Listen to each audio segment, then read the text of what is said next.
Dr. Shanti Ras dan Encik Muhammad Nur Safian untuk meneruskan sesi kita pada hari ini. Yang ingin dipersilakan. Baik, terima kasih penaja. Baik. Makanan sedap dah. Walaupun baby kat, baby kat. Special sikit lah, 5 star. Ada mie-nya cukup lah semua. Ada saja mie, semua ada udang. Hope semua sudah recharge. Tadi saya berhenti bercerita pasal sejarah KZ berkenaan dengan penambahbaikan. Dalam hidup kita ni banyak benda kita perlu tambah baik kan. Tapi kita nak zoom ataupun kita nak lebih fokus lah. Sebab kalau terlalu banyak sangat kita nak ambil buat penambahbaikan, tak terkejar tangan ada 2 saja, kaki ada 2 saja. So kita tak boleh nak kejar semua. So jadi kita nak lebih fokus penambahbaikan apa yang kita nak. Jadi syarikat bawakan Kaizen ini untuk membudayakan penambahbaikan tersebut, lebih merujuk kepada penambahbaikan yang diberi nama Cut Waste Not Cost. Cut waste. Okey.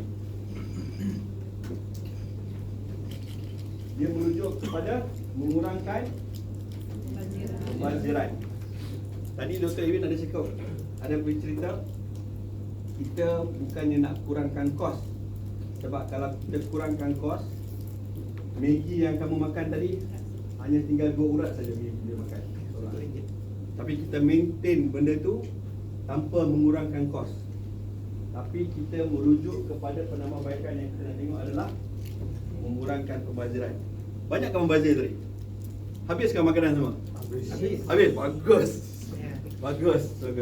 Nanti banyak lagi kita ada makanan. Tengah hari lagi, petang lagi, malam lagi. Kita nak kamu merasai pengalaman yang berbeza yang untuk kamu apply kan. Untuk kamu rasa benda tu menusuk di jiwa orang kata. Kalau macam cinta sepenuh hati lah. Sepenuh hati. Full heart. Still jannah lagi dia tambah. Tapi kalau tadi duduk neraka macam mana?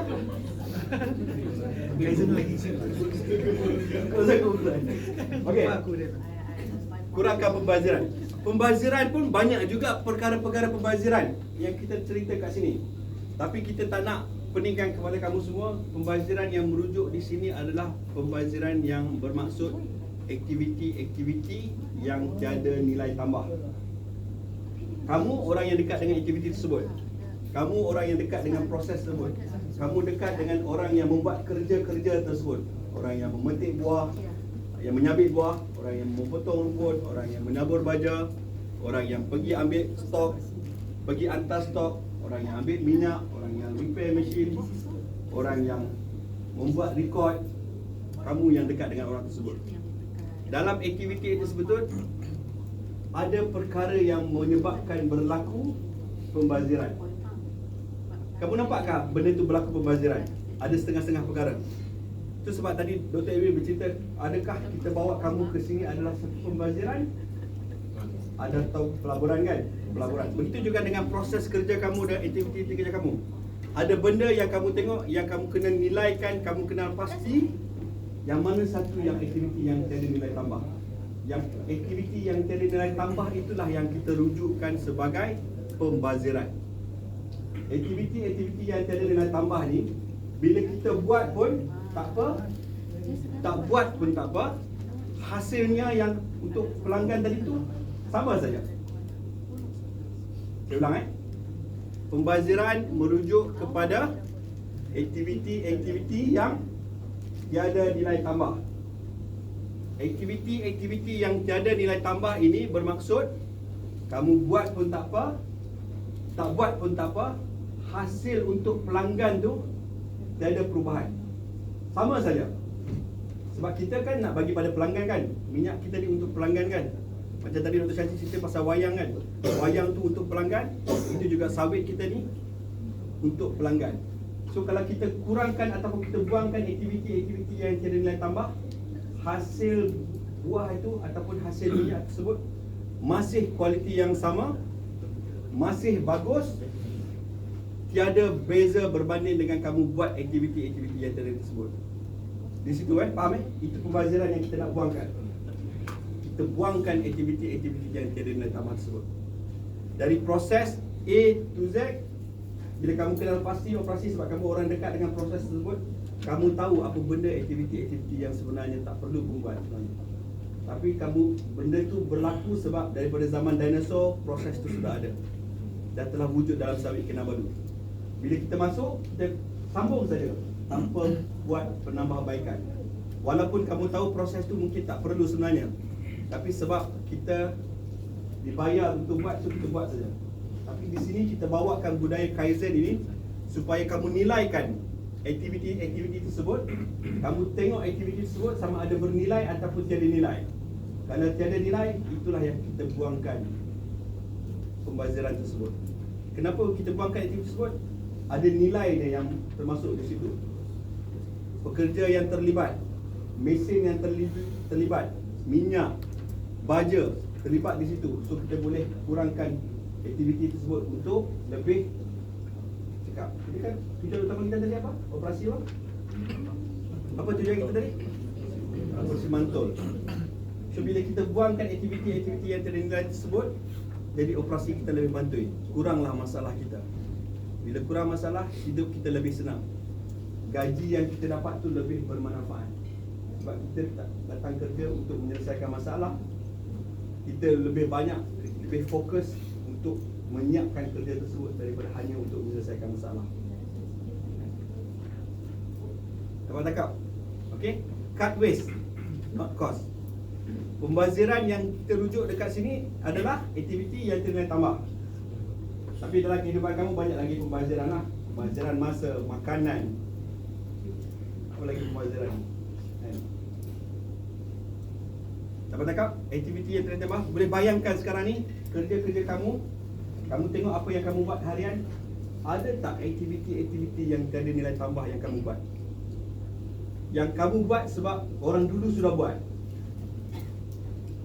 Yang bagi kamu kadang kita tak fikir pun benda tu ada nilai ke tak nilai. Sekarang ni saya nak kamu cuba bayangkan kamu datang ke Sawit Kinabalu buat kerja. Dalam kerja seharian kamu ada tak aktiviti-aktiviti yang ternilai? Dan saya nak kamu kenal pasti aktiviti-aktiviti tersebut supaya nanti bila kita menunjukkan wayangnya nanti, filmnya nanti, contoh-contohnya kamu boleh kongsi. Estate A boleh kongsi ke estate meja nombor 2 ni, estate boleh meja nombor 3 estate boleh kongsi kepada ni, nombor 4, dan yang lain pun boleh faham juga sebab kamu terlibat dengan operasi tersebut. So jadi kamu boleh ambil yang mana yang tak tu, kamu boleh amalkan lah. Boleh bayangkan aktiviti-aktiviti yang tiada nilai tambah di tempat kerja kamu untuk kamu buat penambahbaikan. Itu tujuan utama kita. Kita nak operasi mantul dengan membuang aktiviti-aktiviti yang tidak nilai tambah supaya kita lebih cemerlang. Okey. Soalan, apa maksud Kaizen? Penambahbaikan. Apa maksud penambahbaikan? Ya? Improve. Mengapa kita perlu improve? Untuk meningkatkan prestasi. Why? Kita perlu meningkatkan prestasi.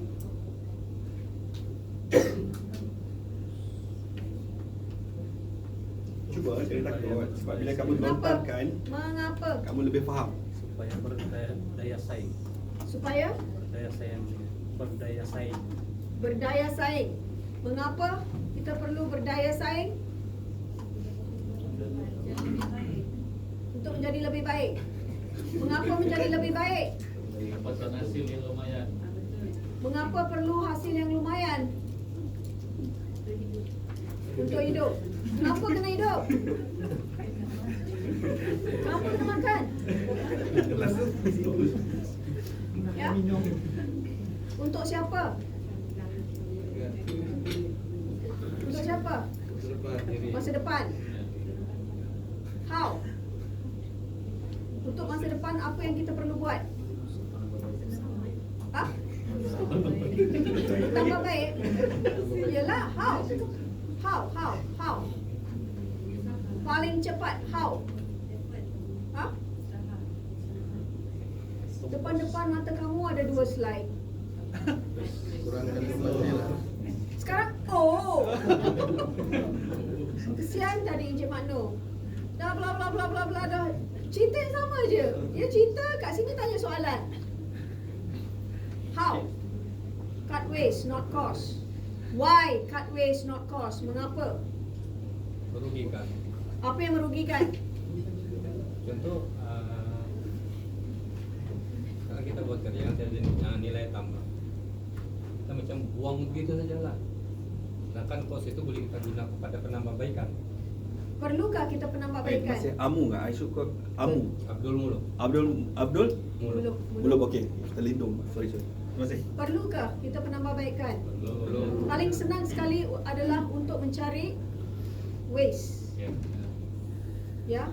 Dan bukan cut cost. Sebab kita nak pastikan kita ada yang ini semualah. Balik-balik yang ni je. Okay. Yang brainwash kamu ni aja. 1, 2, 3, 4, 5. 1, 2, 3, 4, 5. Kerja berpasukan, disiplin, semangat lebih baik, kualiti, cadangan penambahbaikan. Itu aja yang kamu boleh fikirkan. Kaizen tak ada apa-apa lagi ya. Ya, itu sahaja. Dari sini sekarang kita tengok apakah pembaziran-pembaziran tersebut. Apakah jenis-jenis pembaziran? Apakah nilai-nilai aktiviti yang tiada nilai tambah berlaku di tempat kerja kamu yang kamu boleh buat? Okay, kita ada 7 waste, 7 pembaziran, 7 jenis pembaziran yang sentiasa berlaku dalam tempat kerja dalam seharian. Sama ada kita buat penambahbaikan ataupun tak, itulah diri kita sendiri. Okay, apa yang pertama? Penambahbaikan yang pertama. Apakah pembaziran yang pertama? Kelewatan. Kita start dengan kelewatan, merujuk kepada masa. Apa jenis kelewatan akan berlaku dalam tempat kerja kita?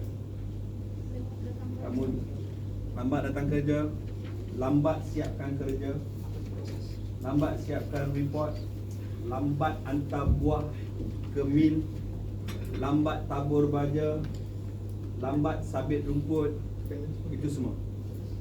Kita bekerja ada tempoh masanya, tapi kita kadang-kadang terlewat secara sengaja ataupun tak sengaja. Kalau tak sengaja, kalau kita buat selalu, dia akan jadi. So, kita cuba elakkan benda-benda macam tu. Contoh pembaziran, jenis pembaziran yang kedua, penduaan. Dua proses yang sama. Proses yang sama, kita ada proses untuk menabur baja. Tapi kadang-kadang kita terlupa yang kita buat benda tu 2 kali. Proses menabur baja. Baja yang sama, tabur 2 kali. Report yang sama tapi kita buat 2 kali. Sebab kadang-kadang aras minta, kadang-kadang estate minta, kadang-kadang sustainability minta.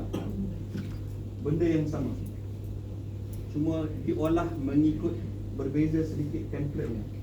Informasi yang sama, berlaku penduaan dekat situ. Buang masa kan kita buat. Kalau cycle ini merujuk bulatan ini, dia ada interrelated, ada hubungan satu sama lain. Contoh-contoh ataupun jenis-jenis pembaziran tersebut. Bila kita duplicate, kita akan lewat. Bila kita duplicate, kita akan silap. Kita akan berlaku komunikasi sebelumnya. Okay, itu sebab kita berbentuk cycle. Dan kita perlu buangkan benda tersebut. Pembaziran yang ketiga, pergerakan yang tidak perlu.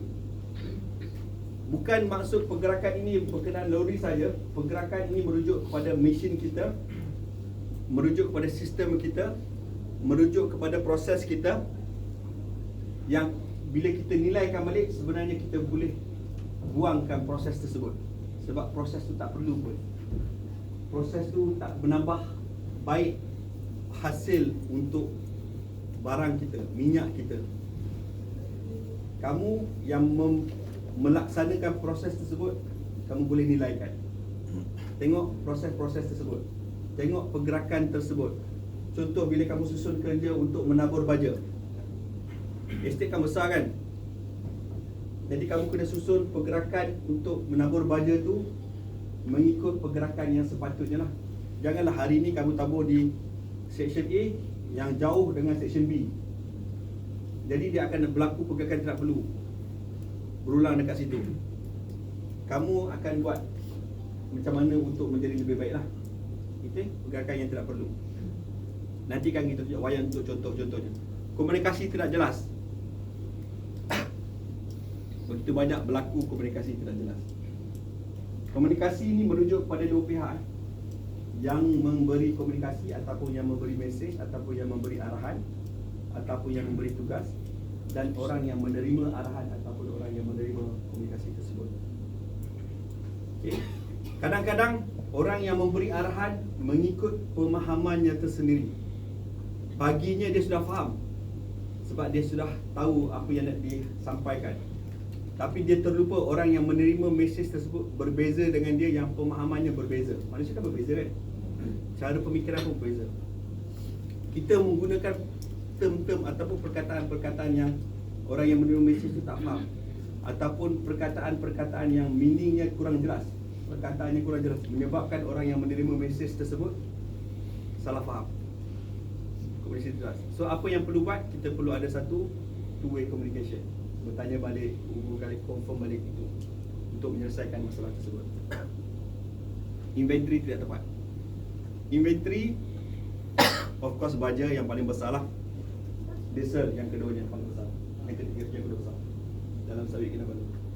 Bagaimana punca berlakunya inventory tak tepat tersebut?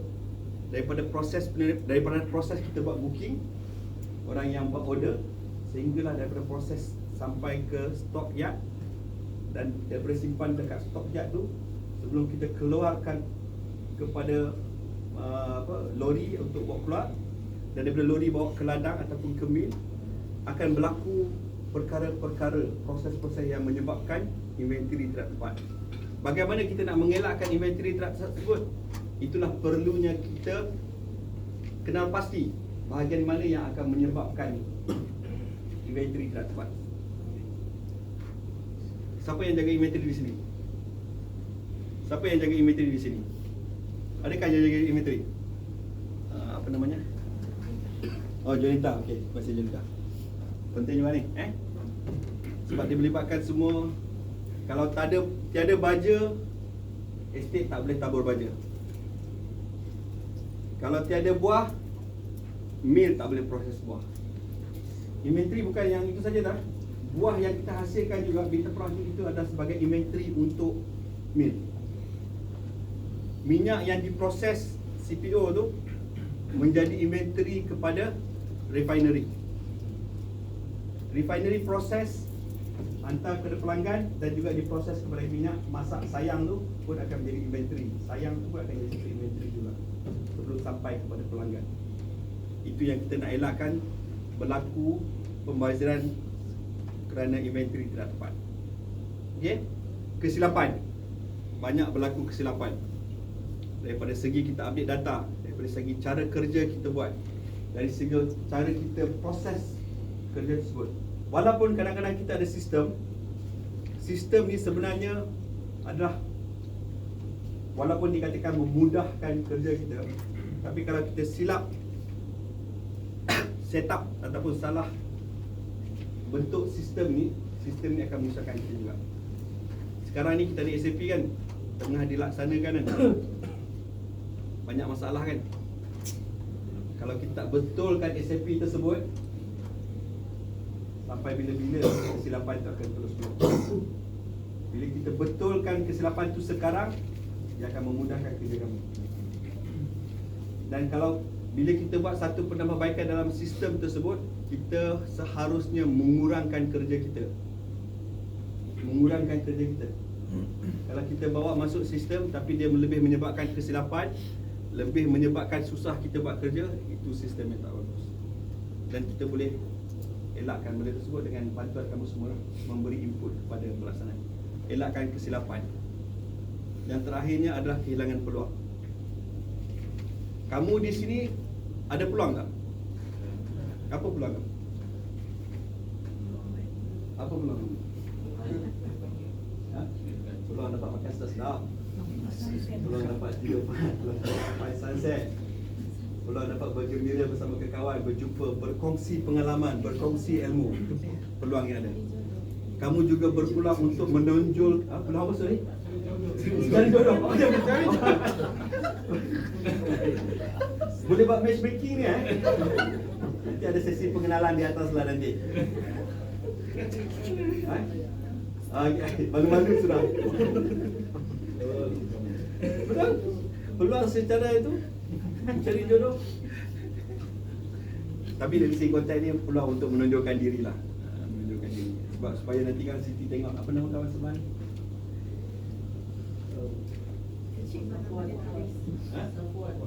Siti tengok siapa ni boleh jadi jodoh aku ni. So itu peluang yang ada, peluang. Tonjolkan diri kamu lah. Tunjukkan diri kamu. Dari segi konteks kerja, of course lah peluang untuk kamu membaiki diri kamu, untuk cara kamu komunikasi, untuk cara kamu menyelesaikan masalah. Di situ kamu ada peluang. Dan kalau kamu tak manfaatkan peluang tersebut, itulah yang diberikan satu pembaziran di sini dinamakan kehilangan peluang. Kehilangan peluang. Jadi Safwan ambil peluang tersebut. Macam menonton dulu tu penyondol lah tuan. Apa dia? Penyondol. Penyondol. Bukan tonjol. Okey, kehilangan peluang faham Itu maksudnya di sini kita dalam setiap hari kita ada 24 jam ada peluang yang kita diberikan. Peluang kita bernafas di muka bumi ini, kita ada tanggungjawab kita manfaatkan peluang tersebut lah. Kita kan manusia. Bila kita manusia, kita perlu membuat sesuatu yang bermanfaat. Bukan sahaja untuk diri kita, bermanfaat untuk orang lain. Itu peluang yang kita ada. Bila kita bekerja, peluang kita untuk naik pangkat, peluang kita untuk bergaul, peluang kita untuk berjumpa, berkongsi. Manfaatkan peluang tersebut. Dari segi perniagaan pula, banyak bisnes yang kita nampak. Daripada sawit, dulunya hanya sawit sahaja, buah saja, tapi sekarang kita telah berkembang dengan ada bisnes lembunya, sapinya. Dan kita juga ada nenasnya. Kita juga ada duriannya. Kita ada getah, tapi getah sekarang sudah potong lah. Dan baru-baru ni Datuk ada bercerita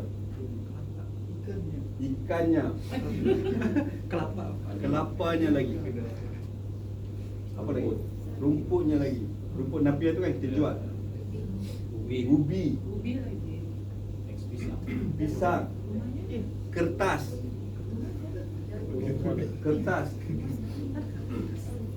baja sapi tu, taudang tu pun satu peluang untuk kita. Kamu boleh nampak benda tersebut, okey? Property ya, property, okey. So itu peluang-peluang yang ada nampak. So kamu yang orang yang dekat, kamu boleh nampak benda tersebut dan kamu boleh suarakan kepada orang atasan. Okey? Kita bawakan satu video, satu wayang untuk kamu lebih dapat bayangkan aktiviti yang kena nilai tambah di tempat kerja kamu. Untuk kamu kenal pasti dan kamu buat penambahbaikan. Okey? So, kita tengok contoh-contoh video yang tersebut, contoh-contoh pembaziran tersebut.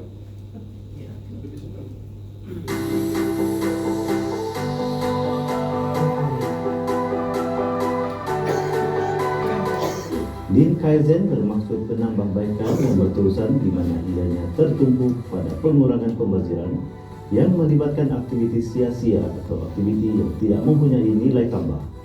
Untuk memudahkan pemahaman mengenai jenis-jenis pembaziran, kita akan mengambil contoh yang mudah dipahami di mana jenis-jenis pembaziran ini dipecahkan kepada 7 bahagian asas yang terdiri daripada 1. Kelewatan, 2. Penduaan, proses yang berulang, 3. Pergerakan yang tidak perlu, 4. Komunikasi tidak jelas, 5. Inventory tidak tepat, 6. Kesilapan, 7. Kehilangan peluang. Bagi tujuan pembelajaran dan pengenalpastian, kita akan mengambil contoh di dalam organisasi kita sendiri, yaitu kumpulan sawit Kinabalu.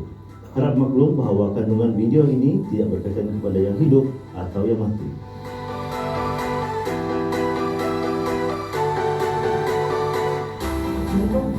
Boleh tak tahu Kak? Kak, boleh tak punchkan aku ya Kak? Aku punchkan? Boleh, kau kena punchkan tak sendiri? Melihat kepada pembaziran pertama, yaitu kelewatan. Jika anda mempunyai kemahiran urusan yang lemah dan sering lewat ke tempat kerja, ambil langkah untuk mengubah tabiat anda supaya tidak memberi kesan negatif kepada orang lain yang boleh menyebabkan rakan sekerja Anda turut terlibat daripada dikenakan tindakan tata tertib dan meninggalkan kesan buruk terhadap motivasi di tempat kerja seperti contoh dalam video ini. Awal datang hari ini perubahan yang baik. Ya Tuhan, dasar awal boleh siap kerja awal. Itu yang kita mau. Ya Tuhan.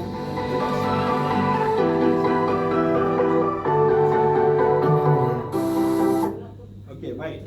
Ini adalah kesan-kesan hasil daripada kelewatan tersebut. Kita dalam buku tapi dalam video ni lah. Tapi kesan-kesannya kamu boleh faham lah. Kelewatan bila kamu tak, orang lain tak buat kerja, kamu pun tak boleh buat continuous kerja kamu. Continuous kelewatan. So dia akan berlaku kesan banyaklah. Ada domino effect kalau orang panggil lah. Sampailah kalau contohnya daripada baja, tabur baja yang tak berkualiti, hasilnya tak bagus, mill pun proses buah tak bagus, customer dapat buah yang tak bagus. Sebab punca dia kita lewat tabur baja mengikut yang dicadangkan oleh aras. Kelewatan. Banyak berlaku kelewatan tempat kerja kamu? Banyak? Ada?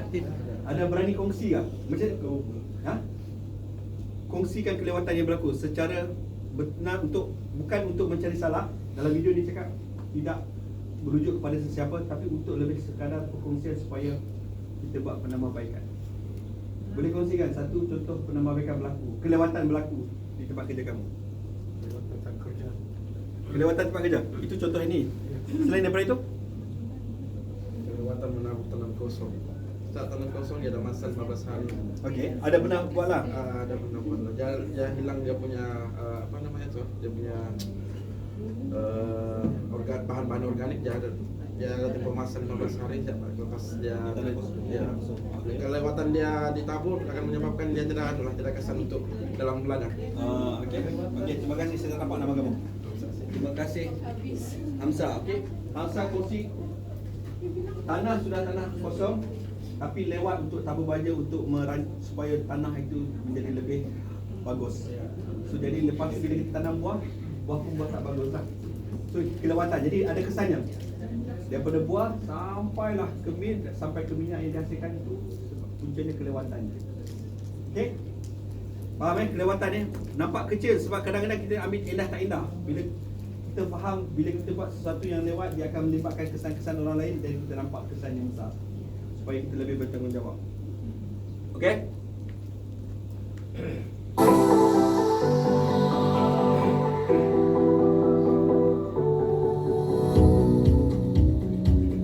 Untuk pembaziran kedua, iaitu penduaan yang bermaksud pengulangan proses, bertujuan untuk memberikan maklumat yang sama tetapi dengan kaedah yang berlainan, menyebabkan berlakunya pemprosesan data bertindih, di mana ianya boleh mendatangkan kekeliruan bagi memperoleh maklumat yang tepat dan tulen. Pembaziran ini boleh dikelaskan sebagai kecacatan, di mana ianya boleh menyebabkan pengumpulan data yang salah dan boleh diperbaiki dengan menyelaraskan satu proses bagi tujuan yang sama, bagi mengoptimumkan sumber yang diperoleh.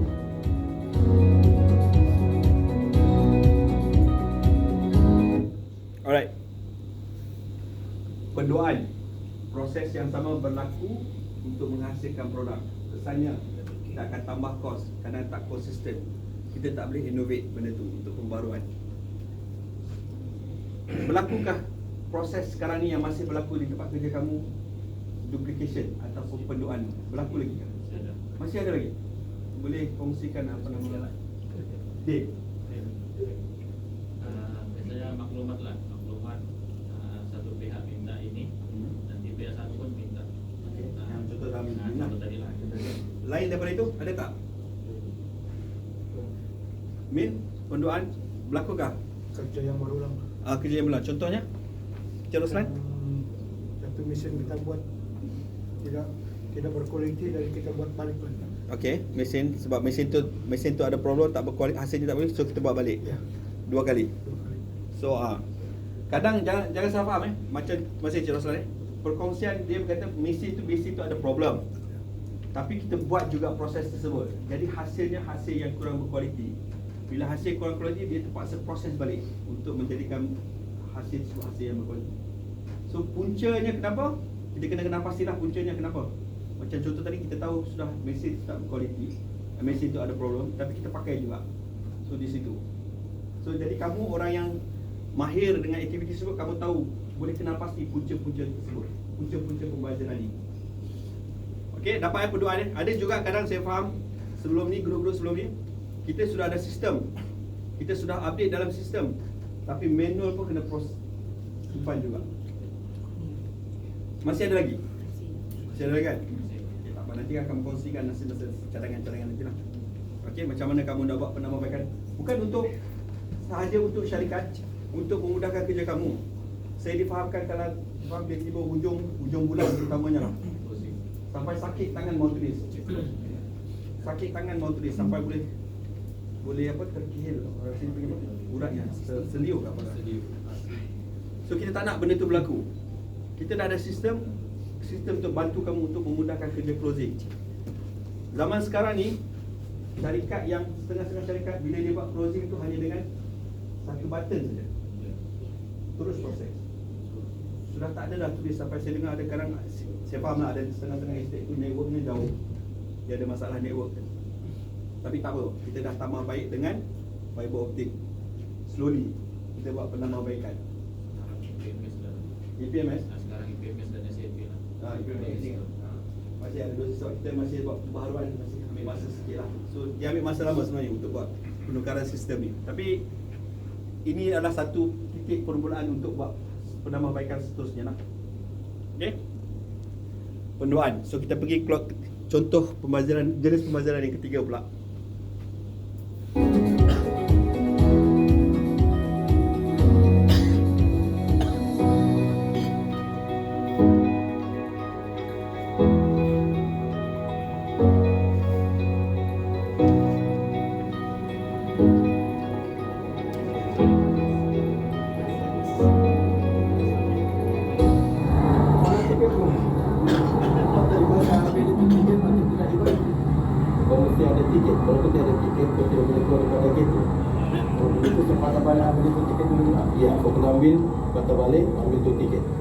Pembaziran ketiga adalah dikenali sebagai pergerakan yang tidak perlu atau tidak menyumbang kepada apa-apa nilai tambah terhadap sesuatu pekerjaan, di mana pembaziran seperti ini melibatkan pergerakan pekerjaan yang rumit dan tidak perlu yang boleh menyebabkan kepanjangan masa pemprosesan dan hasilnya dapat mempengaruhi kualitas sesuatu pekerjaan itu dijalankan atau produk yang dihasilkan. Jadi ini yang kita perlukan, ya.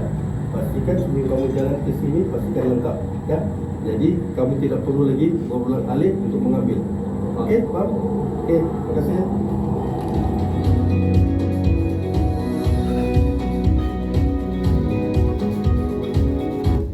Alright. Kesannya, penghujungnya adalah pembaziran lah. Sebab dia terpaksa patah balik, ambil tiket dan bawa balik baru boleh keluar barang tersebut. Itu masalah yang berlaku lah. Masalah tertinggal tiket untuk dia keluarkan barang. Tapi apa puncanya? Di sini apa punca sebab dia tak bawa tiket tu? Komunikasi. Terima kasih dia. Orang tu tak faham. Itu sebab saya cakap komunikasi lagi penting sebenarnya, untuk kita semua orang faham proses. Semua orang tahu kerja kita supaya lebih lancar. Bila orang tu sudah tahu sepatutnya dia bawa tiket, jadi lajulah dia punya kerjanya. Tak perlulah ada kerugian di sini. Nanti dia nampak diri kita ni macam orang yang kurang cekap, orang yang tak efisien. So bila kita tak cekap, syarikat nampak kita orang yang pekerja yang tak cekap. Jadi dia nampak kita jadi satu bebanan kepada syarikat lah. Bila pekerja nampak kita sebagai satu bebanan kepada syarikat, sampai satu masa kita mungkin dibuang ataupun diasbokkan. Kita tak nak benda tu dulu, tapi kita kena tukar diri kita tu menjadi satu aset kepada syarikat. Tukarkan dia menjadi satu benda yang bernilai. Kita ni bernilai untuk syarikat. Okey, elakkan pergerakan yang tak perlu. Ini lori, tempat kerja kamu. Contoh-contoh, kamu kena nilaikan sebab nanti kan kamu ada exercise nanti kan. Kenal pasti kamu punya pembaziran tersebut. Faham pergerakan tidak perlu ni? Tidak semestinya lori, mesin, sistem proses, ada benda-benda yang kita boleh buang yang tak perlu. Okey. Plot yang keempat, contoh yang keempat.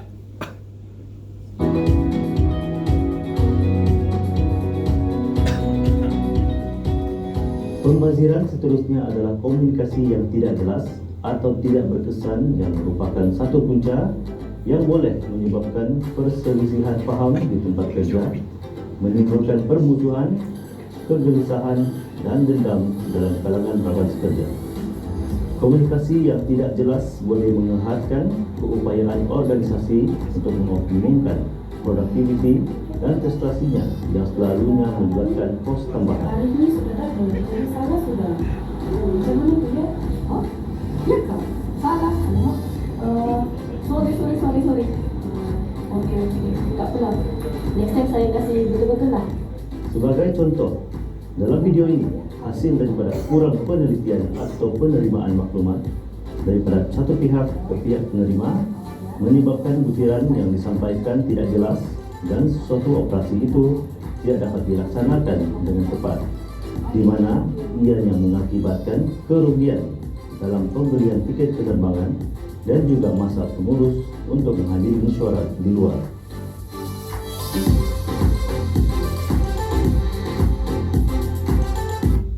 Alright. Komunikasi yang saya bagi awal-awal tadi, ini contoh yang dia beri berkenaan dengan booking tiket. Masa dia tengah komunikasi tu, dia tengah buat apa? Itu puncanya, dia tak fokus.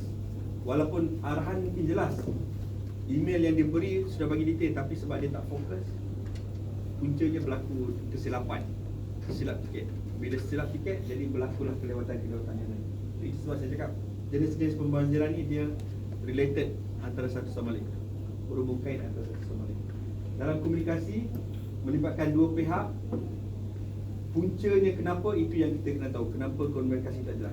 Sama ada kita punya beri arahan tu tak jelas, ataupun orang yang menerima arahan tu kurang faham, mungkin dia cara pemikirannya agak rendah, dan kita kena bagi arahan tu mengikut keupayaannya supaya dia faham. Macam kamu dekat dengan orang yang general workers, yang ada orang Indonesia, foreign workers yang pelbagai jenis pemahaman, lagi susah kamu untuk nak ceritakan ni.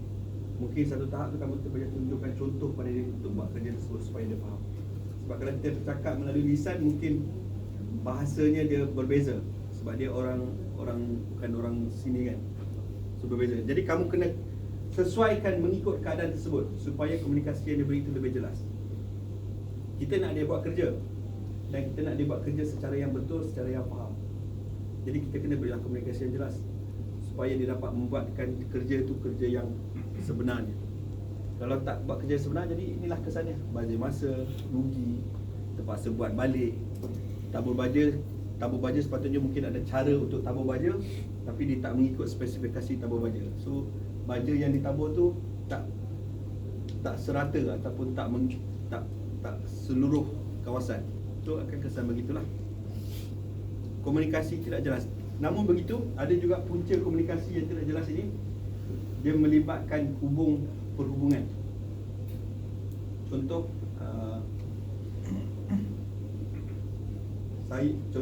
pekerja A ni bagi arahan pada pekerja B, sebenarnya dia ada satu pergaduhan. So bila pekerja A bagi arahan pada pekerja B, dia macam, walaupun setelah diberi dengan penjelasan yang betul, email apa semua, sepatutnya dia sudah faham, tapi sebab dia pekerja B ni, dia ada satu perasaan bergaduh, semalam bergaduh kan, so jadi tak jelas dekat sini, dia tak melaksanakan tugasan tersebut. So jadi kenal pasti puncanya. Boleh? Banyak sebab. Seterusnya untuk jenis pembaziran yang ke-6 dan ke-5.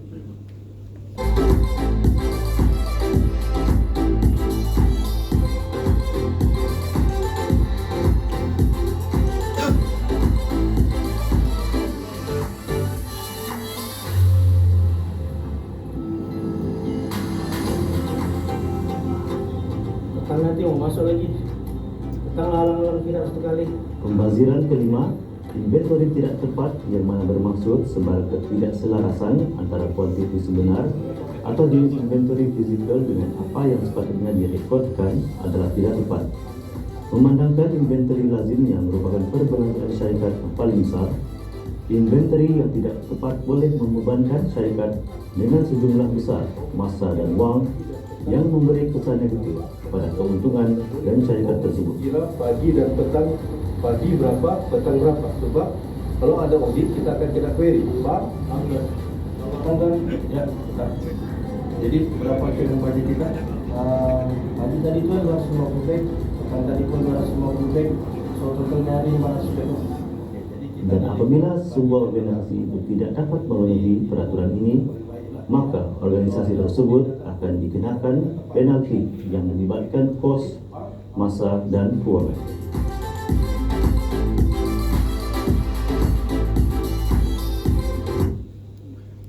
Kenal tak tadi? Pernah jumpa tak? Rakan-rakan kamu juga? Sungai Balong? Kamu daripada Sungai Balong tak? Pembalio. Oh. Contoh tadi berkenaan dengan inventory terdapat. Macam saya beri contoh, inventory tidak hanya merujuk kepada baja ataupun biasa. Hasil buah yang kita bawa itu akan menjadi inventory kepada mil. Contoh macam kita dibayar gaji untuk orang yang ambil buah tu mengikut metrik tan kan, itu metrik tan kan? Betul. Metrik tan. So daripada ladang kita angkut ke lori, timbang berapa tan, bawa ke mil. Kalau misalnya kata mesin penimbang di mil tu tak betul, akan berlaku keterisan inventory tidak tepat, dan orang yang ambil terima gaji sebab hasil dia kutip buah tu dia akan tak puas hati. So itu kesan dia, inventory tepat. Ataupun berlaku penipuan. Dia kutip, ni saya cakap je bukan dia kutip lori tu 1000 tan, tapi sebenarnya buah yang dikutip tu tak sampai pun 1000 tan sebab di dalamnya dia letak batu. Berlaku tak? Saya cakap saja, berlaku tak? Berlaku tak? Contoh. So sampai di mil, timbang, mil proses, sepatutnya hasil daripada 1000 tan buah tersebut akan hasilkan FFP banyak ini. Tapi sebab dia letak batu situ, jadi ada berlaku ketidaktepatan tersebut. Mil yang pening. Hasil estate enjoy dia dapat sebab berat banyak. So kita tak nak berlaku benda tu. Bila semua orang menjalankan proses secara cekap, operasi yang mantul, masing-masing menjalankan tanggungjawab yang betul, tidak mengambil kesempatan. Sebab bila kita ambil kesempatan, menyusahkan orang lain jugalah. Jadi berlakulah margin keuntungannya kurang. So hanya untuk kepentingan diri saja, bukan untuk syarikat. Inventory tidak tepat juga. Contoh orang yang menjaga stok Junita, lagi pening dia. Berapa banyak stok dia jaga tu, dia kena pastikan dengan bin cardnya lagi. Bila bin card ada, sistem punya kena update juga lagi. Bila keluar pun ada masalah juga, kena update. Kadang tak sempat nak update pun banyak masalah juga. So ini penambahbaikan yang banyak yang perlu kita buat untuk supaya memudahkan semua orang. Bila cepat keluar barang, estate pun boleh cepat buat kerja untuk tambah bajet. Contoh, kalau estate perlukan bajet, tiba-tiba dalam rekod ada, tapi sebenarnya barang tu tak ada, estate tak boleh buat kerja. Kena tunggu barang sampai balik. Puncanya sebab dalam rekod tak tepat. Kan rugi masa. Kita dah buat estate, sudah buat perancangan, dah standby pekerja-pekerja dia, mesin-mesinnya untuk tambah bajet, tapi bajet tak sampai sebab dalam rekod ada tapi fizikal tak ada. Banyak kesannya. So rugilah. Bila rugi, itulah pembazirannya. Bila rugi pembazirannya nanti, kita akan berlaku kekurangan pendapatan untuk syarikat. Okey? Kita pergi yang seterusnya.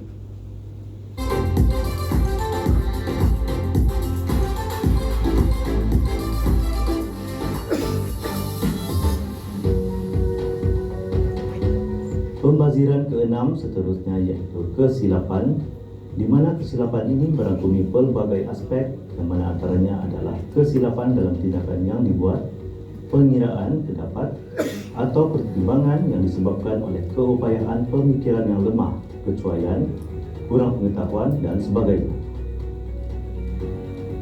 Sebagai contoh terdekat, kita mengambil contoh kecil seperti dalam video ini, yaitu ketika kerja-kerja pembersihan dijalankan.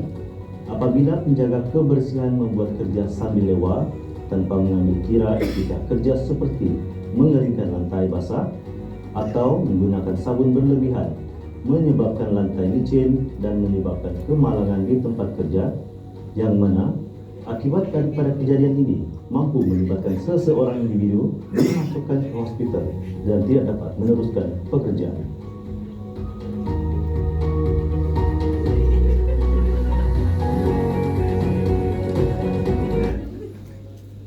Alright, apa kesilapan yang berlaku kat situ?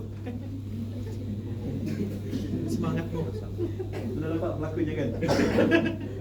Apa kesilapan berlaku di situ? Ha? Semangat dia. Kamu tak sabun berlebihan saja kan? Dan dia tak letak tanda yang kat licin kan? Awas lantai licin. Apa dia? Sabun dia buat. Pelakon dia.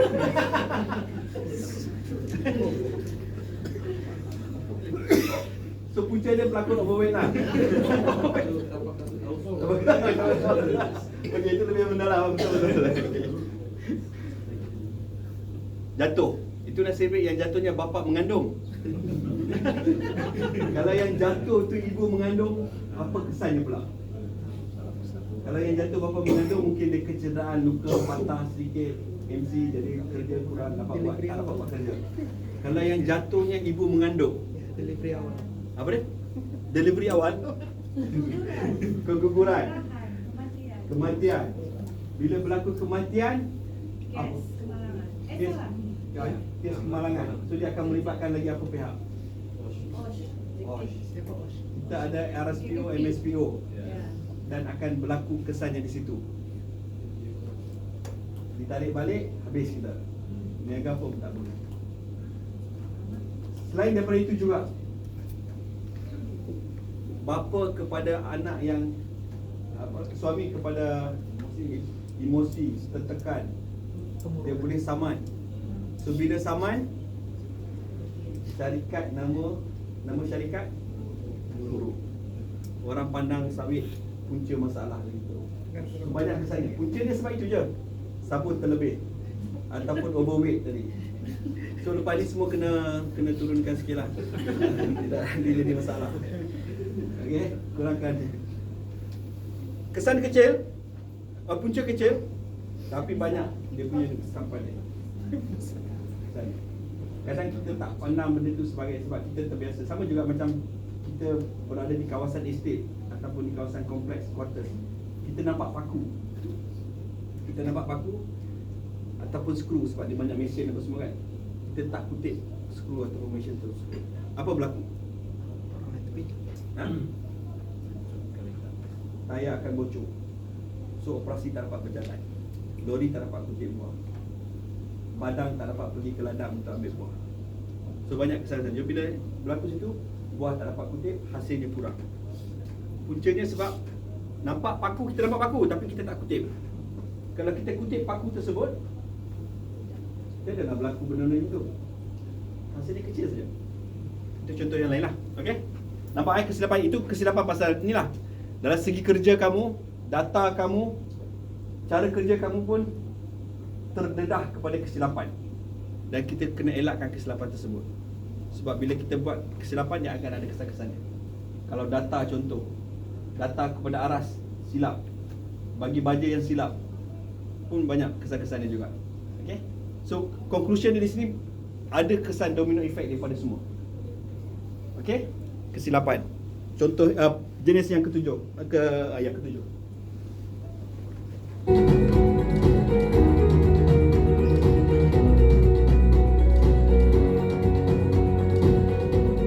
Kehilangan peluang bermaksud nilai peluang yang hilang atau potensi keuntungan yang tidak diwujudkan kerana tindakan yang diambil menghalang sesebuah organisasi untuk memperoleh keuntungan tersebut, di mana jangkaan untuk mengambil satu tindakan diukur secara relatif kepada penyelesaian yang lebih mudah.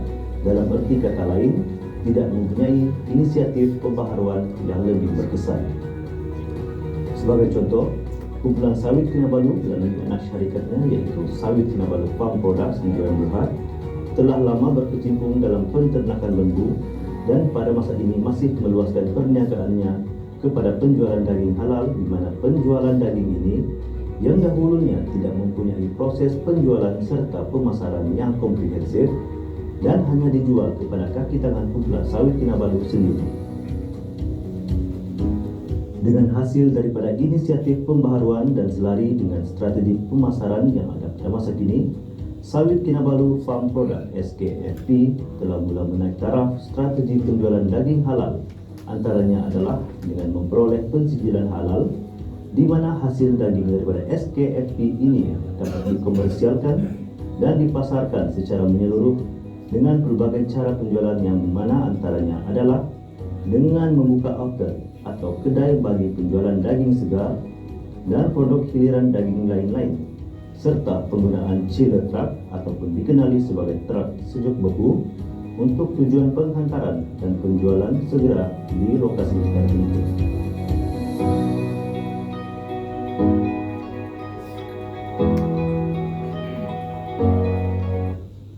Alright, peluang operasi syarikat banyak peluangnya. So contoh diberi sapi tu, ada orang sapi kan di sini yang jaga sapi? Ada tak? Okey. Sapi pun satu inventory juga. Kalau kita tak uruskan sapi secara betul, berlaku ketidaktepatan tersebut. Banyak kerugian di situ.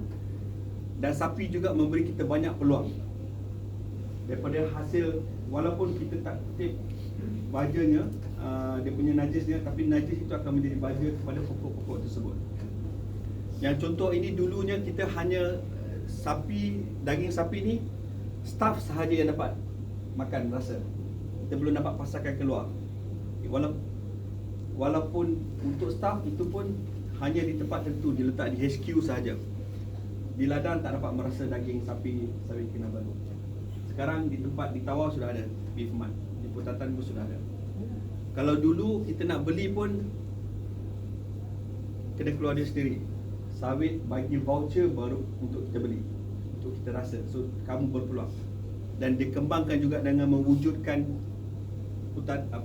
beef mart untuk kamu rasa benda tu. Dan kamu juga ada bertanggungjawab untuk kamu bagi rasa ataupun bagi ceritakan, sebab kamu adalah orang sawit. Sawit adalah kamu, untuk kamu ceritakan yang beef mart ini.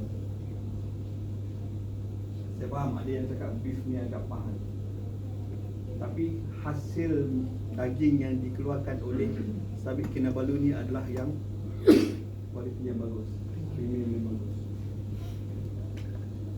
Dan kita kena bercerita lah, bagi tahu yakinkan kelebihan-kelebihan yang ada. So bila kita manfaatkan peluang tersebut, jadi peningkatan syarikat tinggilah. Okay, faham kehilangan peluang Kalau kita tak ambil peluang tersebut, kita akan rugi. Bila kita datang kerja di dalam Sawit Kinabalu, kita banyak peluang. Di koperasi kita banyak peluang. Macam di koperasi, saya difahamkan baru-baru ini, dia ada kedai. Sekarang ni kedai itu juga dia buka booth-booth kecil lah, disewakan. Dia orang manfaatkan peluang tersebut untuk orang datang, untuk orang beli benda tu. So banyak peluang, kamu boleh nilaikan untuk manfaatkan tersebut. Semua ini, ketujuh-tujuh jenis pembaziran ini, dia akan berada di sini. Kan pendapatan tadi ada hasil daripada buah-buah kamu. Harga buah kita tak dapat kawal, so dia akan mengganggu pendapatan kamu. Begitu juga dengan hasil yang kamu kutip tu. Dan melibatkan ada kosnya untuk kamu hasilkan pendapatan tersebut. Dan di dalam kos juga, dalam perbelanjaan tersebut juga, kamu ada pembaziran. Ini saya nak ceritakan pembaziran ini yang kenapa pentingnya untuk kamu sebab dia ada kena mengena dengan kamu, ada kesannya untuk kamu. Andai kata pendapatan kita tak bertambah pun berbanding dengan tahun lepas, maknanya pendapatan tak bertambah, kos meningkat, pembaziran meningkat. Jadi dekat sini rugi kan?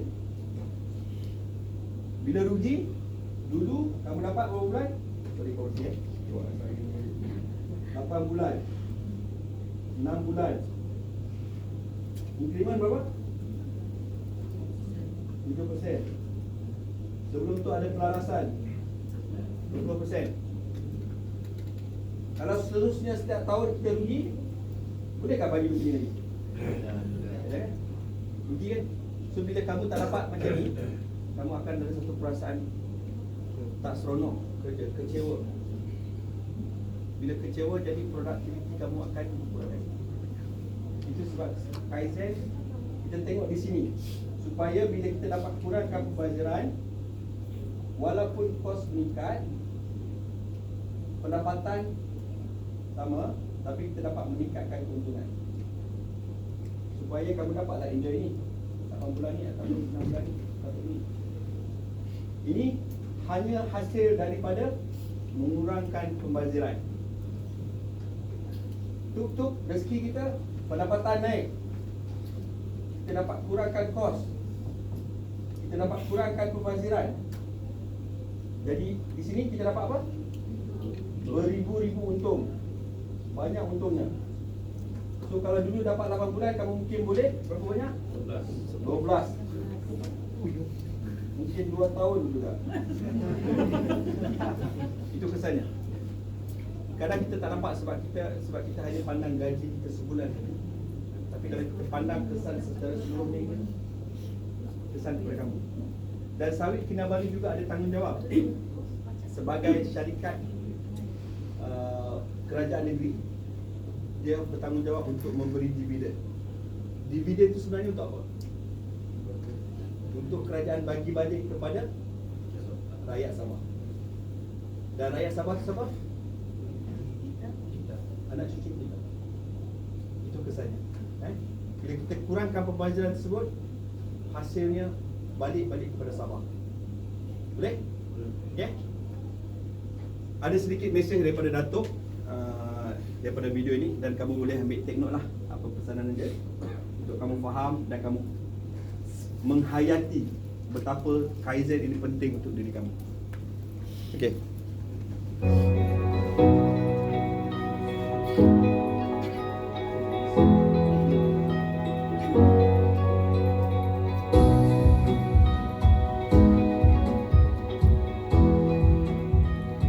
Din Kaizen wujud apabila kita melakukan perubahan yang baik secara berterusan. Dalam erti kata lain, konsisten dengan menghapuskan aktivitas sia-sia ataupun tidak mempunyai nilai tambah. Dengan mengelakkan pembaziran ini, syarikat dapat meningkatkan produktiviti dan keuntungan.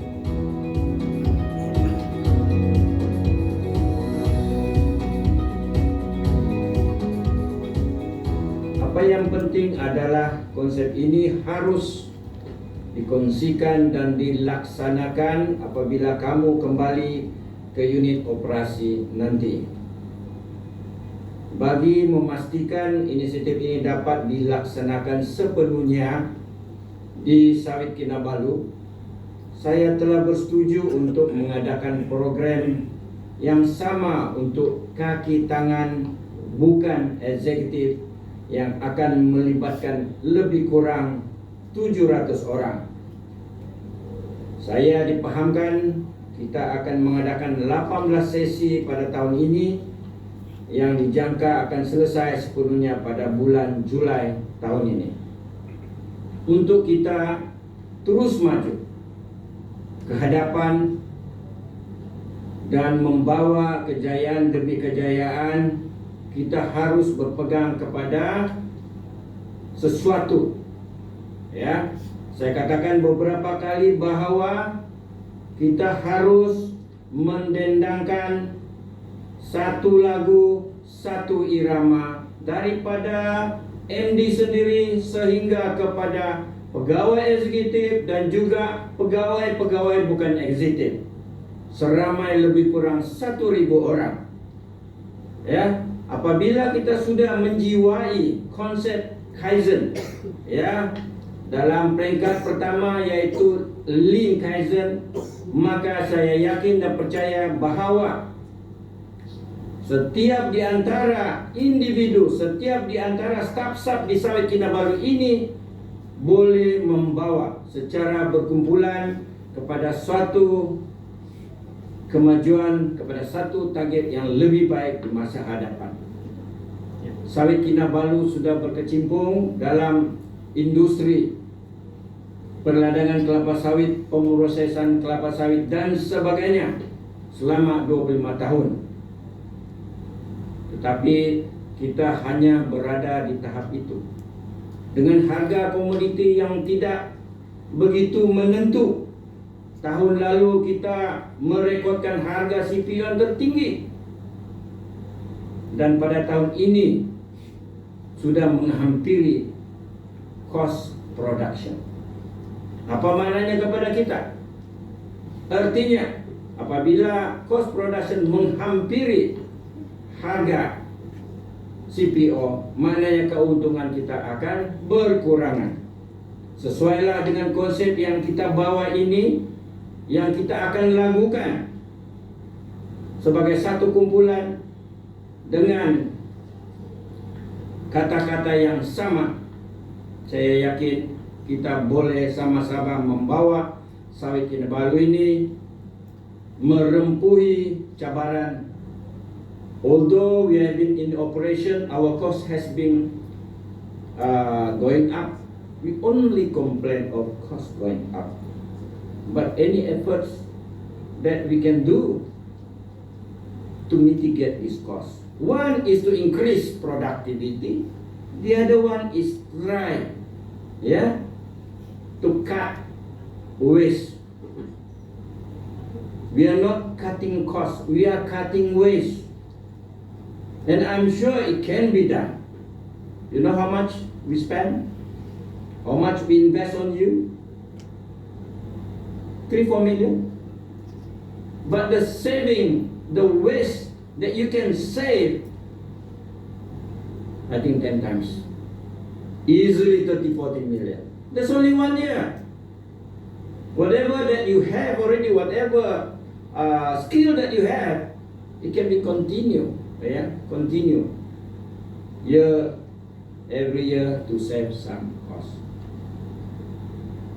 Don't forget, when I take over this company, I'm focusing on 2 areas. One is human capital. The other one is IT transformation.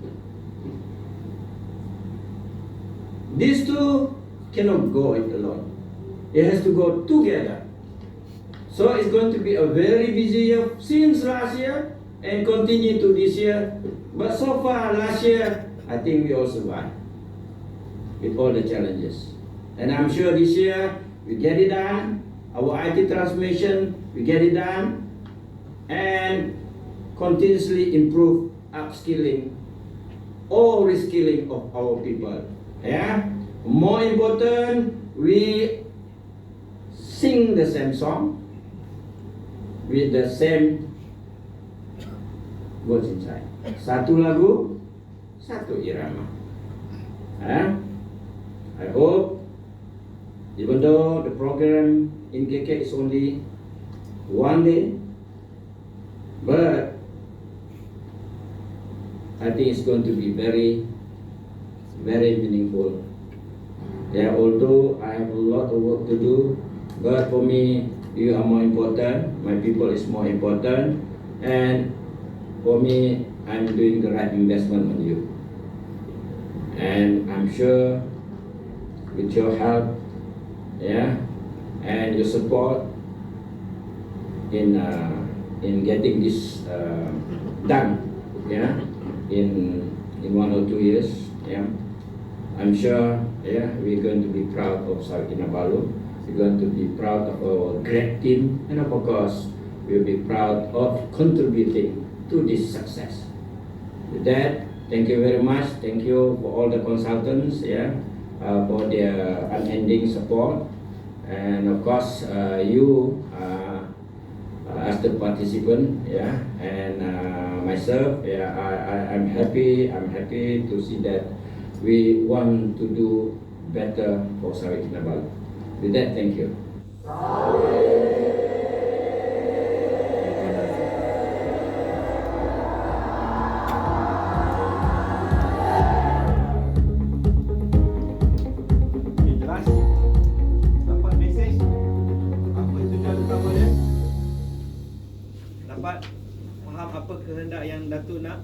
Apa harapan Datuk?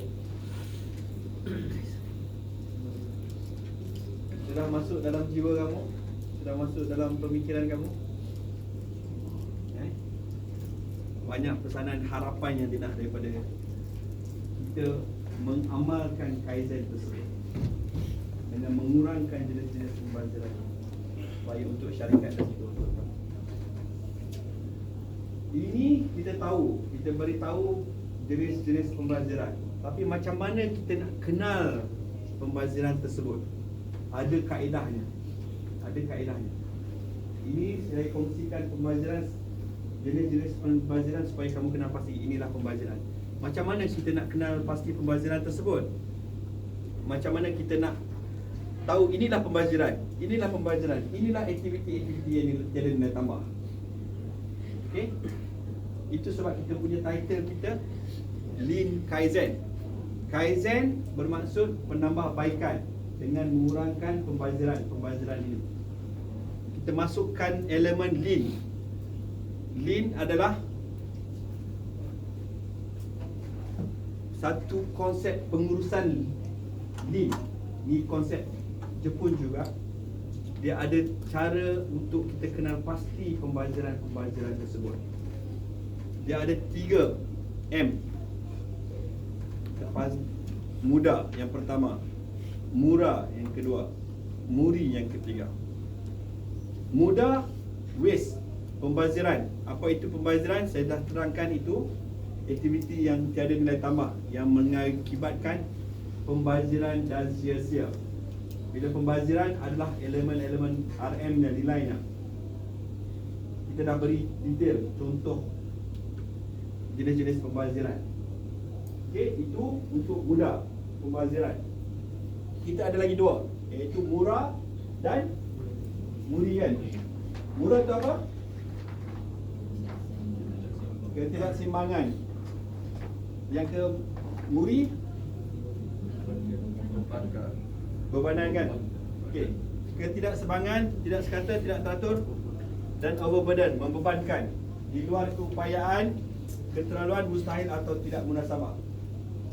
Awal-awal sebelum kita start, saya bercakap organisasi dia akan ada kerja, sistem dan proses. Elemen-elemen inilah yang akan untuk kita kenal pasti dengan 3M ni untuk kita buat penambahbaikan. Pengurusan Lean dalam secara amnya, secara mudahnya dimaksudkan sebagai membuang segala lemak-lemak. Kalau contoh macam sapi tadi, untuk dapatkan daging yang bagus, ada lemak kan kat situ kan? So kita kena buang lemak-lemak tersebut supaya kita dapat hasil yang bagus. Macam mana kita nak buang lemak-lemak tersebut? Dengan mengamalkan 3M ini. Mudah, murah, muri. Okey? Mudah tadi kita dah siap bagi dengan videonya untuk kamu faham, untuk kita macam mana kita nak buang lemak-lemak tersebut. Kamu kenal pasti aktiviti-aktiviti tersebut dan kamu buang. Kamu stop lah, tak buat. Dan daripada situ kita dapat elakkan pembaziran. Murah dan muri juga akan membawa kepada pembaziran. Kerana bila berlaku ketidakseimbangan ataupun membebankan, kita akan menyebabkan pekerja, sistem dan proses ini akan membazir. Kenapa saya cakap begitu? Contoh, proses yang tak seimbang. Estate A buat cara menabur baja macam ini, Estate B tabur baja cara macam ini. Berlaku ketidakseimbangan yang mungkin Estate B dia punya hasilnya berbeza, mungkin kurang hasilnya berbanding dengan Estate A. Sebab Estate A dia cara proses dia lebih bagus, Estate B kurang sikit, ada hasil kurang. Kita tak nak berlaku kat situ. Jadi kita perlu seragamkan prosesnya. Mill pula, mill berlaku mesin. Dia punya apa nama tu? Tempat masak tu, boiler berbeza-beza. Teknologi bertukar kan? So berlaku dekat situ, berlaku hasil yang berbeza, ketidakseragaman. Tapi kita cuba perbaiki dengan mengurangkan ketidakseragaman tersebut dengan cara-cara yang hanya orang yang expert saja tahu lah macam mana nak improvekan dia. Saya tak pandai sangat engineering benda tu. Tapi kita supaya hasilnya itu hasil yang baik, hasil yang bagus. Sama ada kita seragamkan ataupun kita dekatkan keseimbangan tersebut supaya hasilnya hasil yang bagus.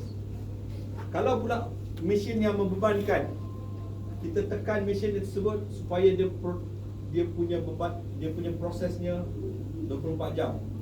Sampai satu masa dia akan terbeban dan berlaku bebanan yang terlebih, keupayaan dia akan rosak. Bila rosak, pembaziran dekat situ ambil masa untuk kita repair. Berlaku pembaziran. Estate juga ada plot-plot macam tanah kosong tadi tu, kita ambil lambat, kita tak menafaatkan, so jadi dia kurang untuk hasilnya. Ataupun di estate yang tekan estate dia untuk hasilkan buah yang lebih. Pokok tu, pokok yang dah sampai satu tahap dah tak boleh dah nak hasilkan pokok yang contohnya dah 15 tahun ataupun 20 tahun lah kan. Tapi kita bagi lagi baja, kita tekan dia suruh keluarkan, tapi hasilnya mungkin tak dapat sama dengan hasil pokok yang lebih mature. Di situ, itu bebanan dekat situ. Itu berkenaan dengan mesin ataupun pokok, dengan proses yang kita buat dengan bebanan. Pekerja terutamanya, kita ada 800 eksekutif dengan non-eksekutif. Ada pekerja yang terbeban, ada pekerja yang tidak terbeban. Ada pekerja yang tidak terbeban, dia enjoy lah, sebab dia kurang buat kerja, dia tak perlu paksa diri dia untuk buat kerja lebih. Tapi orang yang terbeban ini yang akan terasa bebanannya walaupun gajinya sama. Selalunya syarikat ataupun ketua bila nampak orang yang cekap, orang yang bagus, yang dapat siap kerja cepat, dia bagi kerja lebih. Dia bagi kerja lebih sebab bos nak cepat. Tapi yang pekerja Din kerja siap cepat, tapi yang pekerja B ni dia malas, tak pandai, dia tak bantu pekerja B ni, dia hanya mengharapkan Din saja untuk siapkan kerja. So jadi yang pekerja B ni enjoy lah, dia tak perlu buat kerja banyak, tapi gaji contoh Din dengan B ni sama, level pun sama, sepatutnya sama-sama kerja kena sama lah. Kita kan nak kerja yang happy, operasi yang mantul, kerja yang happy, kerja yang mantap.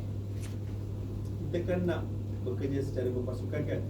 So macam mana kita nak kurangkan antara murah dan muri ni? Sebagai ketua ataupun sebagai pekerja, Din boleh kongsikan ilmunya kepada B, supaya B pun tahu macam mana nak buat kerja si Din ni. Dapatlah kita seimbangkan antara yang terbeban dengan yang tidak beban, jadi sama rata. Barulah kita bekerja secara seronok. Okay? Masih berlaku lagi tak? Mesti lagi.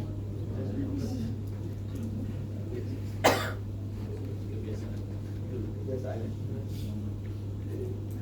Dia kalau kita diam susah juga kan? Kalau kita cakap pun susah juga kan? So benda ni kena bawa dengan cara yang lebih diplomatik, dengan cara yang tersendirilah. Sama ada kamu apa? Kasar? Apa?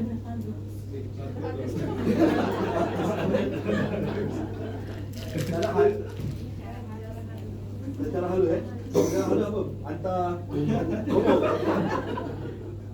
Kita bukan macam tu kan, kita kan kaizen. So kita ada satu cara, bila kita mengamalkan kaizen ni, kita melibatkan pemikiran yang terbuka, open minded. So bila kita tegur tu pun tegur secara baik, menerima pun menerima secara baik. So benda-benda macam tu yang kita nak bawa. Kita tak nak orang yang terbeban ini, yang ini tak apalah. Orang yang terbeban ni sampai tadi contoh tadi Din lah kan. Sampai satu masa Din sampai tak boleh bawa, dia jadi mentor. Nama dia mentor. Ha? Jadi masuk, bila mentor jadi gila lah. Ha? Sok-sok. So bila dia sok-sok, jadi kita kehilangan orang yang bernilai seperti Din ni untuk menyiapkan kerja. Sayang kan? Syarikat mesti rugi kan? So bila kita kehilangan Din ni, jadi orang yang pekerja B ni yang tak tahu buat kerja, dia pula terbeban. Sebab ketua nak dua orang ni buat kerja, tapi sebab dia ni sudah mental sort-sort, so jadi dia mengharapkan yang B ni. So yang B ni pula daripada tak ada kerja ataupun kurang kerja, sudah terbeban. Gila-gila. Gila-gila macam mana sok-sok? Sok-sok juga. Sama juga. Sampai satu tahap begitu. Kita tak nak. Okey, jadi bila kita dapat kenal pasti sebagai syarikat, dia kena kenal pastilah mesin-mesin yang terbeban, mesin-mesin yang kurang bebanan, kereta yang jarang diguna, kenderaan yang jarang diguna, badang yang jarang diguna ataupun badang yang selalu diguna. Sekarang ni kan kita ada elite kan.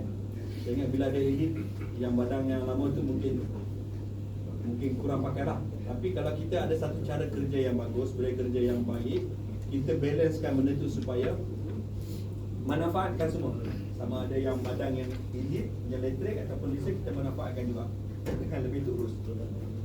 Pekerja pun sama juga. Din akan, kita buatlah satu sesi, Din akan kongsikan dengan pekerja B untuk supaya tahu macam mana nak buat kerja. Jadi tak adalah Din sort. Okay. Itu macam mana proses kita kena pasti sama ada terbeban ataupun tidak terbeban. Kita cuba proses yang terbeban ni maksudnya prosesnya panjang sangat. Kita cuba simplifykan dia, seragamkan dia. Ada proses yang kadang yang tak penting pun, kita cuba simplifykan dia, gabungkan dia untuk supaya lebih seragam prosesnya. Bekerja kita seragamkan, bantu satu sama lain untuk lebih mantui. Kalau pekerja, Datuk ada cakap tadi kan, upskilling dengan kan tadi apa dia cakap, upskilling and reskilling. Itu untuk pekerja. Upskilling apa? Upskilling tambah skill. Dulu skill kamu tak ada knowledge pasal pengurusan biogas, kita hantar orang untuk belajar untuk biogas. Dulu kita tak ada skill orang untuk menguruskan sapi, kita hantar orang tu upskilling untuk cara menguruskan sapi. Reskilling, kita dah ada orang yang menguruskan estate. Teknologi bertukar, bertambah lebih baik dengan penggunaan teknologi yang lebih tinggi. So kita hantar orang tersebut untuk reskilling, tambah baik lagi supaya kita improvekan dia. Barulah kita dapat kurangkan pembaziran ini. Barulah kita dapat beroperasi secara yang tiada masalah, kurang masalah. Kita kena buat dulu sebelum benda tu berlaku, sebelum masalah tu berlaku. Kalau masalah berlaku, macam contoh masalah Din sudah sort, terlambat sudah bang. So jadi kita kena buat benda tu sebelum Din sort. Sort, betul tak saya cakap sort ni? Ya, betul kan? Macam bunyi saya lain sikit bang.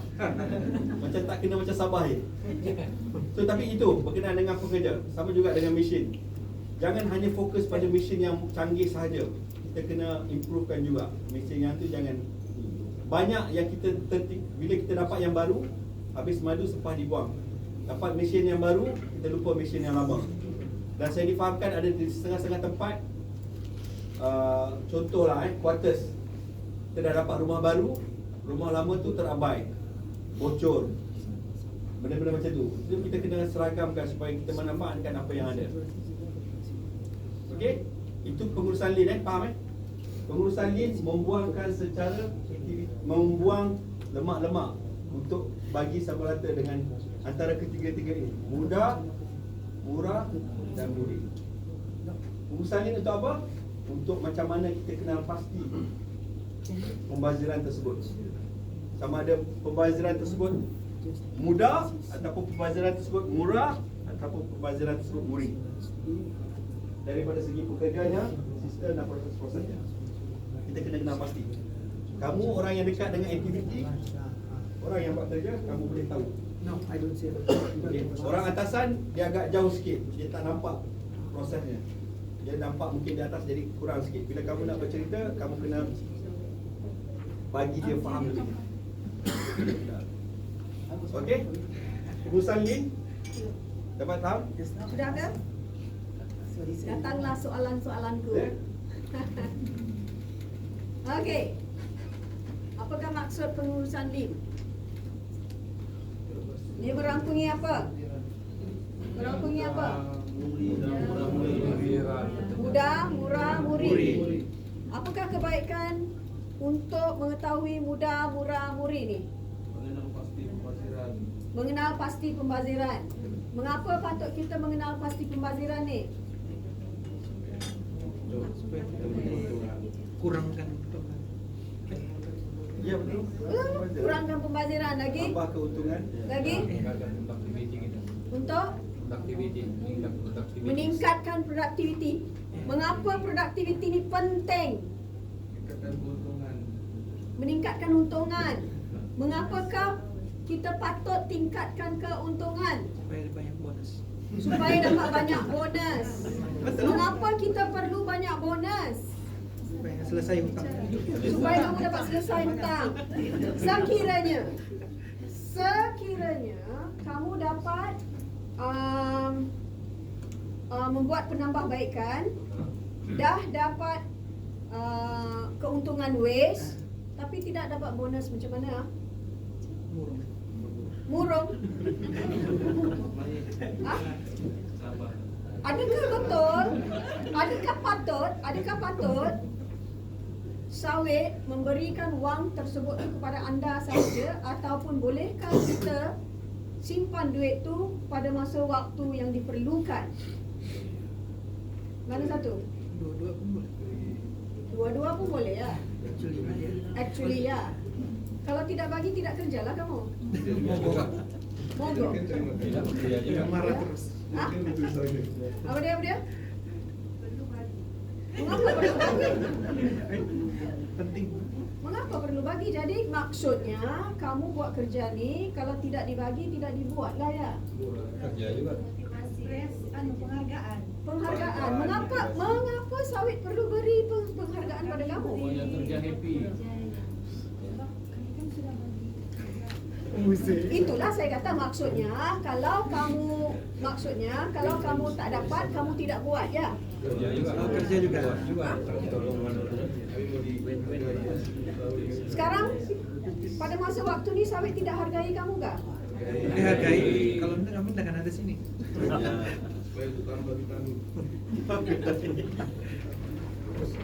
Kembali kepada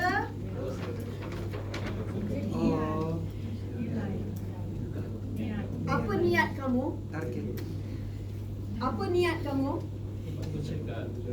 Bantu syarikat, betul? Sekiranya kamu bantu syarikat, apa kamu akan dapat? Apa? What do you get when you bantu seseorang? Apa? Ya, dapat apa? Pahala kan?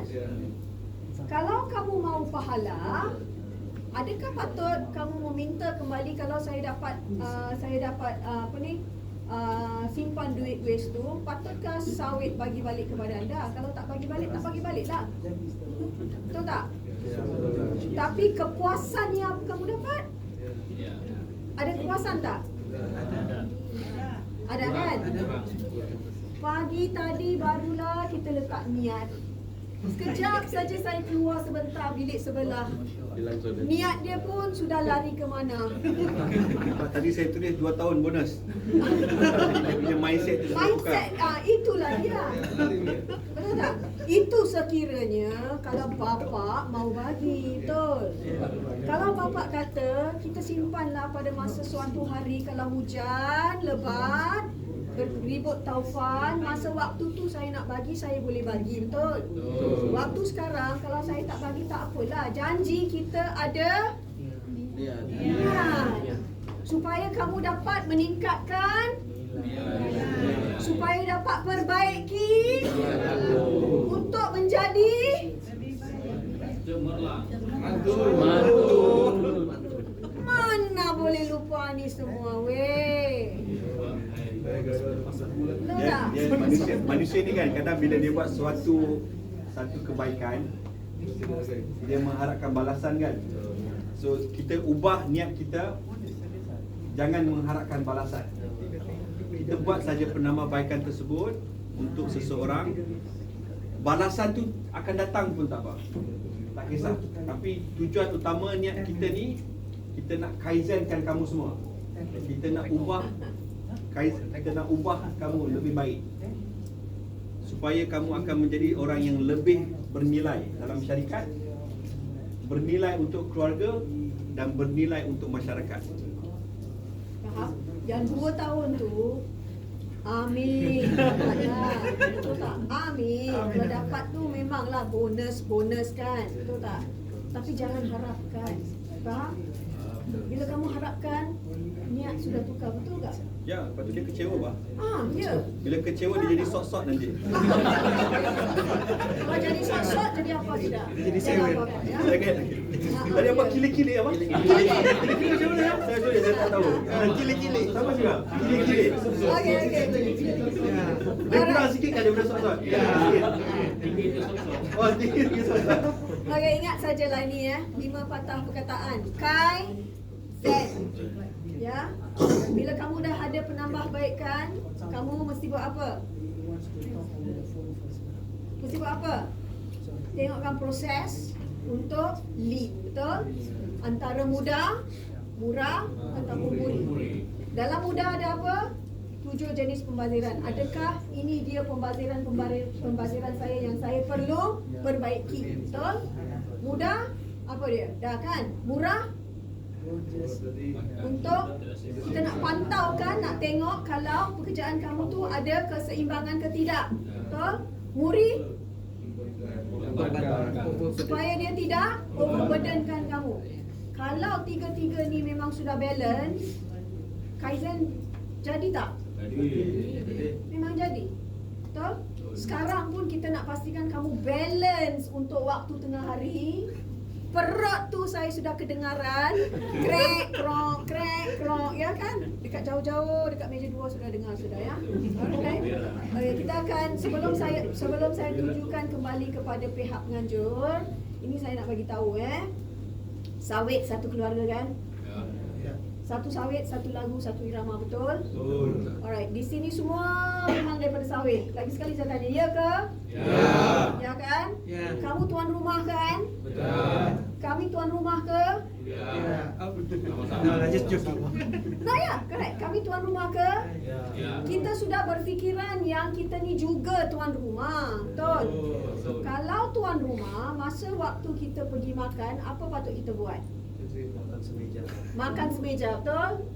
It's always orang kata kalau tuan rumah kita makan last. Right. Biar pengundang yang kita undang tu dia nak makan duluan, betul? Itu ibaratnya apa? Culture kita, right? So dalam bilik sini ada tak undangan? Ada pihak undangan tak? Tiada. Semua sama sawit. Koperasi undangan ke ataupun sawit juga? Keluarga. Dalam keluarga sawit juga kan? So kalau kita ni semua dalam keluarga sawit, ya, masa waktu makan kita sama-samalah duduk campur. Supaya kita dapat, ibaratnya tu untuk apa? Supaya kita dapat kenalan. Jangan kita jadi satu kelompok, satu meja ni duduk sana, satu kelompok, sini pun sini, lunch pun lunch kat sana satu kelompok. Ya. Okay. Alright. So sebelum tu pihak penganjur, so very important. Very important Very important. Sebab kalau kamu tidak satu sama lain, ini akan menunjukkan tingkah laku anda sekali juga ya. We don't want macam ni dalam bilik ni je, ya, boleh, semua okey. Keluar saja dari sana, lain pula cerita kan. Itu nampak apa lain kan? That means tak ikhlas. Betul? Ya, biar kita halalkan hidup kita friend sama-sama, kita belajar sama-sama, kongsikan semua ilmu datang daripada sini, tapi kita juga belajar dari kamu ya. Ya, betul? Ya, saya dapat belajar banyak tabiat di sini, macam-macam ada. Okay. Sebelum kita bergerak serahkan kepada penganjur, selepas ini kalau balik sebelum 1:30 kita ada quiz, insya-Allah kalau sempat. Kan kita akan berkongsi juga sebab untuk melaksanakan benda-benda ni semua perlu ada satu pemikiran yang betul. Pemikiran yang betul itulah yang akan menjadikan pelaksanaan ini lebih mudah. Okay? Dan penghujungnya ia adalah about yourself. About yourself. Untuk kamu perbaiki. Okay? So sama-sama memanfaatkan tengah hari tersebut, makan kenyang-kenyang, Ya. enjoy the meal, berpeluang untuk kenal pasti, mencari jodoh kalau boleh. Okay, lagi satu saya nampak hasil pembelajaran tu berapa je? 1, 2, 3, 4, 5. Yang lain tu semua apa sudah jadi? Tiadakah pembelajarannya? Dia ada tulisan di bawah tu saya nampak tu. Sama seperti di atas. Silalah, come back. Isikan dekat sana. Jangan jadi pula grup ni saja seorang yang tak ditulis. Kita dah melalui beberapa grup tau. So banyak pages dia orang tulis Okay? Back to pihak Alright, pengajar. thanks. Thank you. Terima kasih. Enjoy your meal nanti. Terima kasih kepada Dr. Ferdinand sebagai Baiklah, kita akan menjamu selera makan tengah hari di latest resepi yang di tingkat lobby, sorry, di lobby ya, tempat kamu breakfast tadi pagi, bukan atas. Okay. Dan kembali ke bilik mawar pada pukul 1.30 tengah hari. Okay. So, selamat menjamu selera.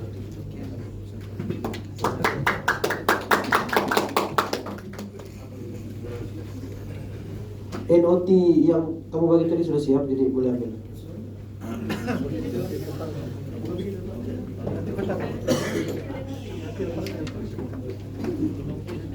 Ya.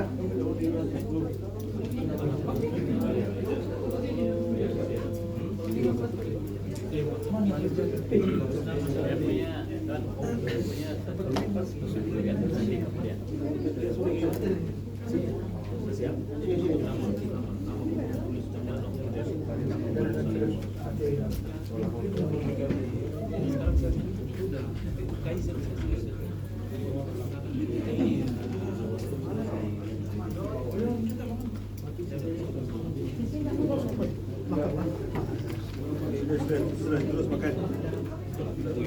Makan isi perut kenyang-kenyang.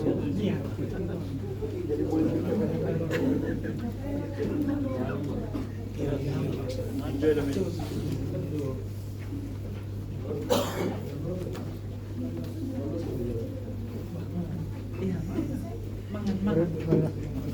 Masakan ini hari pelanggan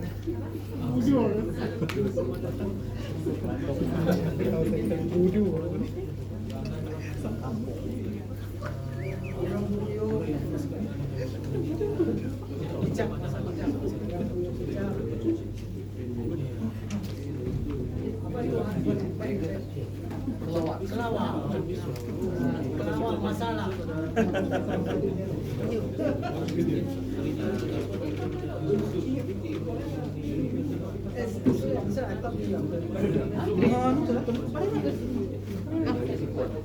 Majobi.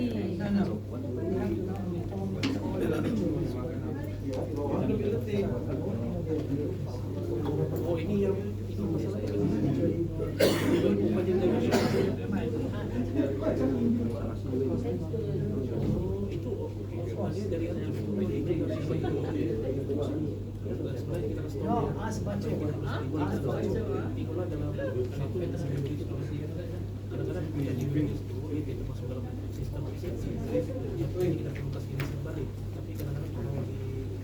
Oi, kita mau makan nggak? Sama-sama. Moi, kita mau makan? Gila.